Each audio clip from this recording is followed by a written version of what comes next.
നമസ്കാരം. മിസ് കുക്കിങ്ങിൻ്റെ പുതിയൊരു വീഡിയോയിലേക്ക് എല്ലാവർക്കും സ്വാഗതം. തട്ടുകടയിലെ തട്ടുമുട്ടുമാണ് ഞാൻ ഇന്നിവിടെ തയ്യാറാക്കാൻ പോകുന്നത്. അപ്പോൾ നമുക്ക് വീഡിയോയിലേക്ക് പോയാലോ?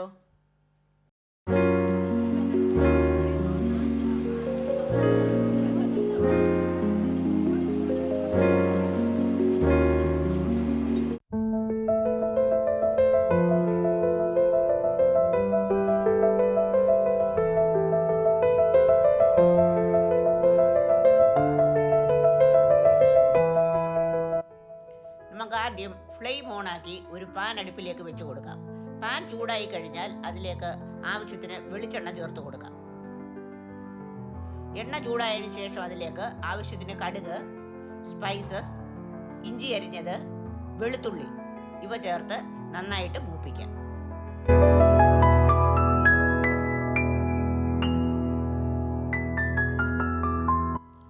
ഇവ മൂത്ത് വന്നതിന് ശേഷം ഇതിലേക്ക് സവാള, കൊച്ചുള്ളി, പച്ചമുളക്, കറിവേപ്പില ഇവ ചേർത്ത് നല്ലതുപോലെ വഴറ്റാം.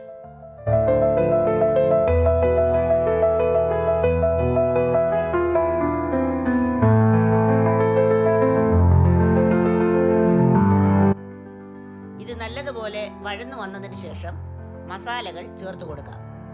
മുളക് പൊടി, മല്ലിപ്പൊടി, ഗരം മസാല, കുരുമുളക് പൊടി, മഞ്ഞൾപ്പൊടി ഇവ ചേർത്ത് നല്ലതുപോലെ മിക്സ് ചെയ്യണം.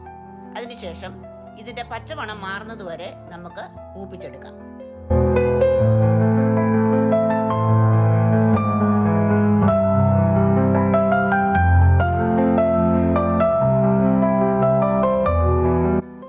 മസാലകൾ മൂത്തു വന്നതിന് ശേഷം അതിലേക്ക് ഇറച്ചിയും ചേർത്ത് നല്ലതുപോലെ ഇളക്കി യോജിപ്പിക്കാം.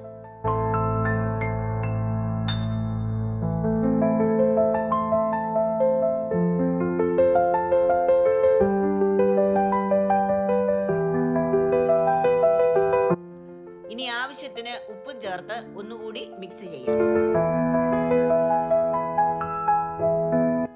അടുത്തതായി വേകാൻ ആവശ്യമായ വെള്ളവും ചേർത്ത് ഒന്നുകൂടി ഇളക്കി യോജിപ്പിച്ചതിന് ശേഷം അടച്ചു വെച്ച് വേവിക്കാം.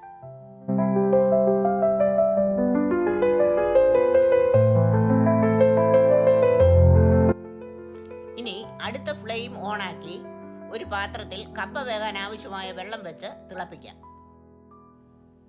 ഇടയ്ക്ക് കറി ഒന്ന് ഇളക്കി കൊടുക്കണം. വെള്ളം തിളച്ചു വന്നിട്ടുണ്ട്. അതിലേക്ക് കപ്പ, മഞ്ഞൾപ്പൊടി, ആവശ്യത്തിന് ഉപ്പ് ഇവ ചേർത്ത് നല്ലതുപോലെ വേവിച്ചെടുക്കാം.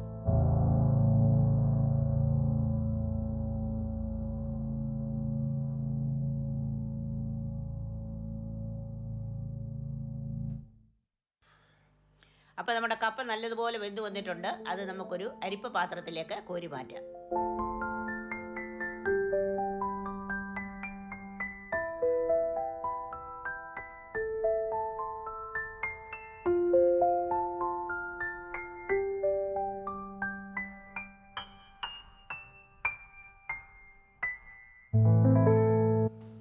അടുത്തതായി നമുക്ക് 2 മുട്ട പൊരിച്ചെടുക്കാം.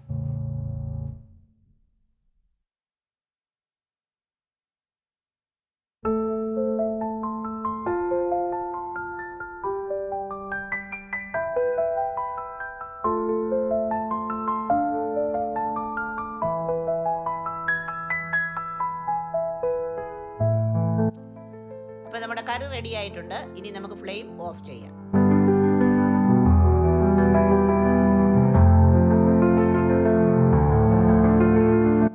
ഇതിൻ്റെ ഇൻഗ്രീഡിയൻസും അളവുകളും ഡിസ്ക്രിപ്ഷൻ ബോക്സിൽ കൊടുത്തിട്ടുണ്ട്. അവസാനമായി നമുക്ക് തട്ടും മുട്ടും സെറ്റ് ചെയ്യാം.